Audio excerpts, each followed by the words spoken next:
Previously, on kind of weird and obnoxious motorbike videos. Burn things. And sheep. And then you have to ask yourself, how the bloody hell am I getting home?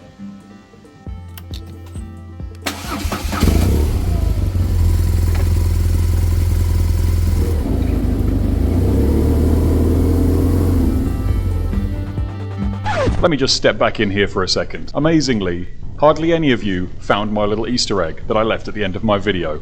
And if you had waited at this black screen for quite a while, you would have seen this. Now what's supposed to happen is your fuel lines go from the tank on either side, connect to here at this fuel tap. But it seems all my foreshadowing was wasted. Anyway, here's the closure. Oh hi. Yes, it's me again. The guy that rode that bike around the planet. In case you didn't know, I decided to ride this bike from Sydney to England, via several countries, and finally reaching the destination about 10 months later, when it should have only taken about 3. And if you've got an entire day to kill, you can watch my 4.5 hour long video right there. Anyway, before I left on the journey on this bike, a very wise and very old German guy said to me, make sure you're sure, because travelling on bikes is like crystal meth. And once you've returned from your journey, all you're going to be doing is thinking about the next one. And he's 100% right. So now I'm basically the motorbike equivalent of a meth addict. And unfortunately, this is the result.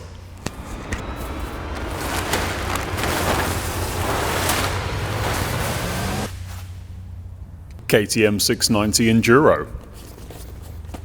Why though? Well, in order to explain this, I have pushed the limits of the length of my microphone cable in the hope that my editing skills are good enough for this.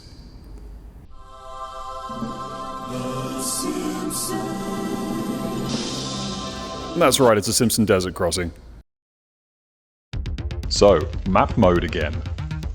I'm going to start in Sydney, as usual, and then gradually make my way across, taking a few days and finally leaving cities before I get to Birdsville, which is where I'm going to begin my Simpson desert crossing. And obviously that's going to go completely smoothly, and I'm going to end up at the end in Mount Dare. From there, straight line it up to Alice Springs, maybe see a rock in the middle of the desert that apparently has some significance, and then I'm going to take probably quite a long time to make my way to Cape York, take my picture with a sign covered in bullet holes, and then make my way back down the coast and finish off my journey in Sydney, where I started. Absolutely thrilling. Now, as usual with any episode 1 of this, it's bike prep time. Because guess what? This is the finished bike, and it didn't always look like this. So here's how it got here. Wow, holy foreshadowing, Batman. All of the footage here is about 2 years old. And that's because when I picked up this bike, it was an absolute piece of shit. But unfortunately I'd driven too far to not buy it, so I bought it. Now unfortunately, Ghost Rider hates bike prep sections on videos. And for that reason alone, I'm going to skip over the bike prep section. Luckily, the opinions of sex tourists do not matter for shit. So let's get on with the bike prep section. Because the more I did, the worse it got. We'll start with the easy things. A decent screen is an absolute lifesaver. I only realised this on my last trip, and I'm not saying this is a good screen by any stretch, but you try riding for 6 hours in a day without one, and tell me how you feel afterwards. You won't feel good. Now I'm not going to try and pretend that getting new grips is interesting, but I got new grips.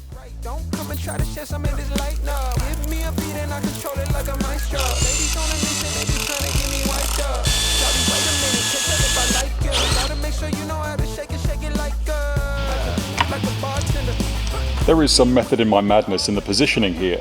As you notice, they can only go back this far on the bracket, yet they're perfectly straight. Obstacles tend to come forwards, so if anything hits the indicators, they're going to fold forwards, not get damaged, and I can just do that again. Don't judge me, I also like things that look fancy.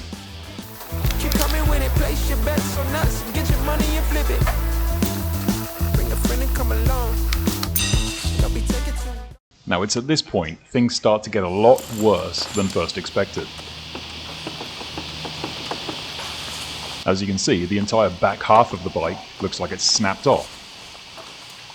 Now that obviously shouldn't happen, and this is happening because of some horrible mysteries between the subframe and the main frame.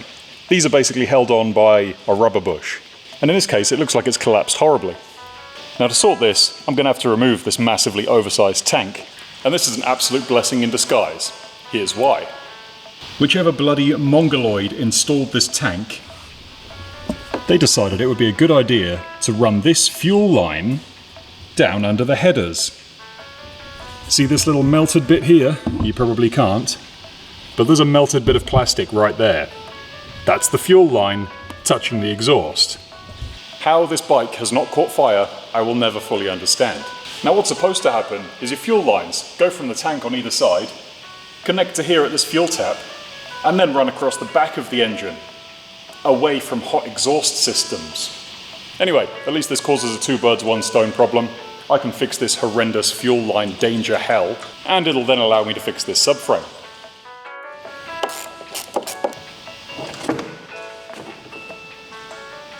In case you couldn't figure it out, that got a bit fuely. Turns out these Safari stopcocks they use on these tanks, fucking rubbish. There's 3 of them, the only one that works is this one. I'll give you some zoomies, so we can see exactly what we're dealing with. Now these are a really common problem on the KTM 690s, but I never hear them having this problem. These bolts can snap, but in this case that bush has completely disintegrated. But this is becoming one of those, the more you dig, the worse and better it gets. Firstly, you find crap like this, but then on the flip side you find they've installed an inline fuel filter, which is a good thing because the fuel pumps on these like to go tits up.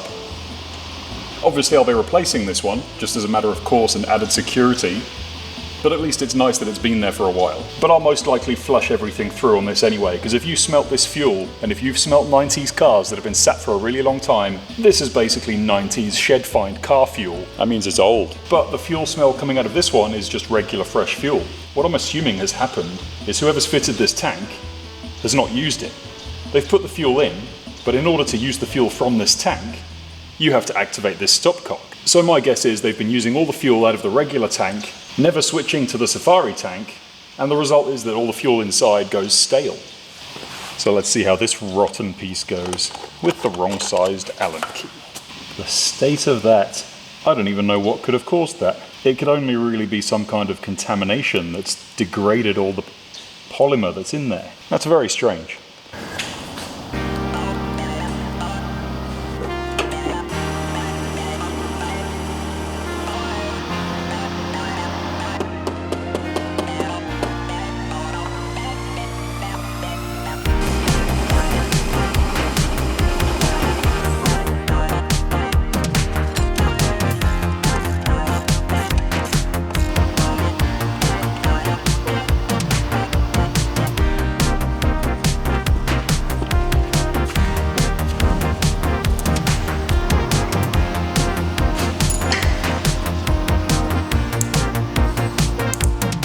Now surely, it couldn't get worse than that, right?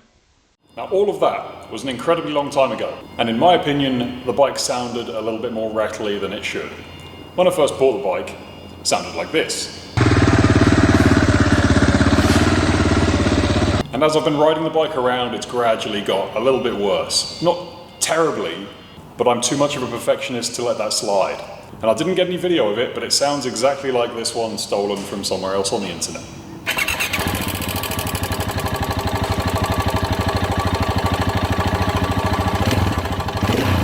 And if you look at the comments, they're going to say one of 2 things. Oh, it's a cam chain tensioner. They all sound like that because it's a KTM. And the truth is, shut up, because nothing makes noise unless there's something wrong with it. Here's what I found.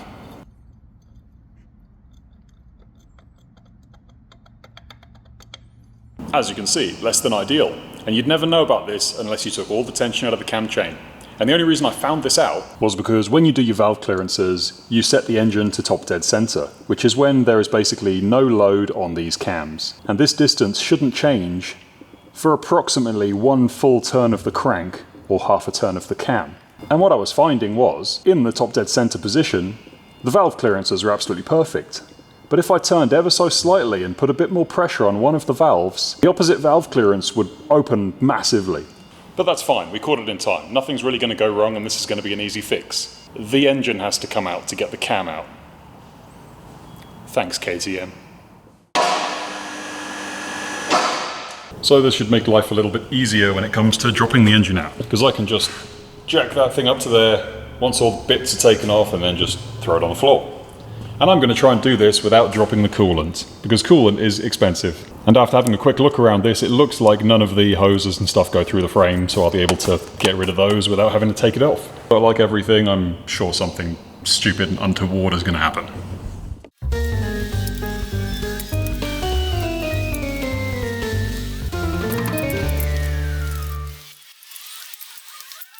One engine. Usually when you take an engine out, you forget to undo one thing. In my case, it was the exhaust sensor. So hopefully that's not broken. I'm gonna have to test that, obviously. Anyway, that took about an hour. And here is the fruit of our labor. That's it. Literally. Well, there are the bearings. I took them both out. This one probably didn't need replacing, but you'd be stupid to replace one without the other. This one is the problem child. And here's what I've noticed. It's full of crap. And there's also a weird little O-ring seal in there. And my first reaction is, why would you put a little O-ring seal in a bearing that's inside an engine? Well, the plot thickens. That looks like it's full of sludge and shit.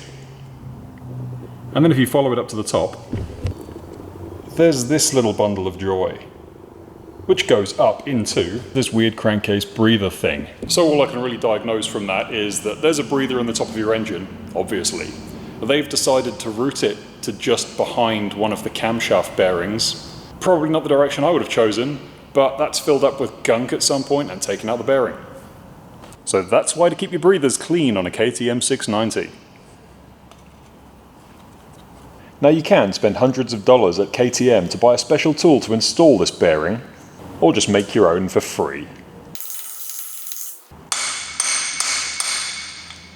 Now I'm aware there are better ways of driving in a needle roller bearing than using this, but I'm literally just tapping it in. There's no force behind these blows, so it's okay. And here's that final money shot to see if all this effort was worth it. I'm not getting any perceivable play in either of the bearings there. So I reckon that was definitely it.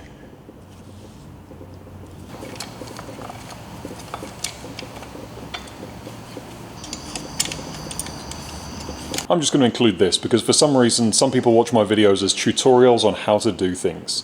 If you want to install your own cam bearings, you can make this tool. Turn this to just under 18mm and make it about 80mm long. It has to stick out past that first bearing because otherwise you're hitting on engine casings. And then to hold the crank in place, KTM also sells this tool, or you can just make your own for nothing by sharpening the end of a bolt. That's literally it. That'd be about $100 from KTM. This cost me fuck all.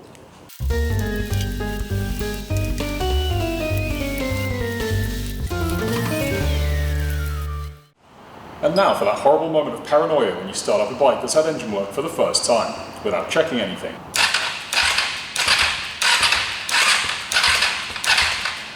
At least we know the timing's okay.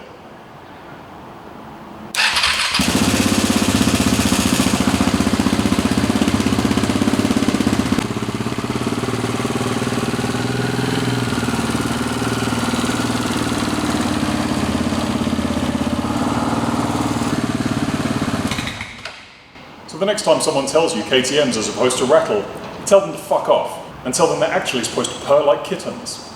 Like this one. Now the last little icing on the cake is this. This is my homemade dolphin seat for protecting penises and assholes. And this is basically a bunch of memory foam with some suede leather wrapped around it. And this was originally the KTM race seat that actually came with this bike. And I've had to repair it. Because remember those problems we had with the subframe? Those caused this seat to crack in half. So I've repaired this with a bunch of rubbish. It's not that good. I did this a long time ago. It's starting to separate, but it's good enough. The other thing I had to do was make a little thing in there to repair this little latch bit that goes onto the front of the frame. There. And apart from that, I believe we are finished. Now I think it's time we talked about packing. And that is going to be the easiest thing of this entire video. Step 1. Ride a motorbike around the planet for 6 months. Step 2, don't unpack anything. Now the last step is pick up every single thing in there one by one and ask yourself, did I use this? And if the answer is yes, you put it in that bike. If the answer is no, you don't put it in that bike. Packing done. Anyway, let's bring an end to this incredibly boring video of just playing around with building bikes. This is the finished article. There's nothing left to do here. All the problems have been done, and there's a few extra little things on there. Got this Garmin InReach thing, which is pretty good. It's got the satellite communication thing built into it, which means that you don't really have to carry around one of those tiny ones that I had on my last trip. I've also put this second screen on there. The first one was just not enough by itself, so this one just adds a little bit of extra to the wind. Does a pretty good job, seeing as there's going to be a lot of highway kilometers on this bike, but it's finished. So now you know the story about how this bike went from an absolute piece of garbage to slightly less garbage-like and ready to go on the trip, hopefully. And this is where you come in. Because last time, one of the best things about the trip was meeting the people along the way. And it was bloody excellent. So this time, I have an email address. I have an Instagram. I'm not after freebies or donations or any of that bullshit. I'm after doing cool stuff and broadening my experiences. So there you go, do with that what you will. So that's it for this episode. I guess in the next one I'll be leaving.